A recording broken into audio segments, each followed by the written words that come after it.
Hi guys, in this video I will show you how to upload video from CapCut to YouTube.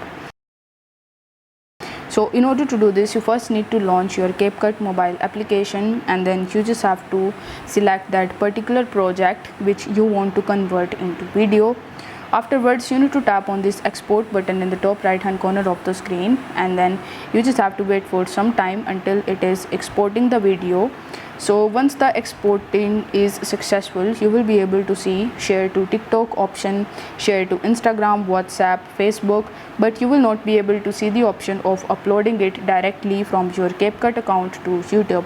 It is because currently you will not be able to do it right now. So in order to upload your video, so you just have to open your YouTube mobile application, and from there you need to tap on the plus icon in the bottom.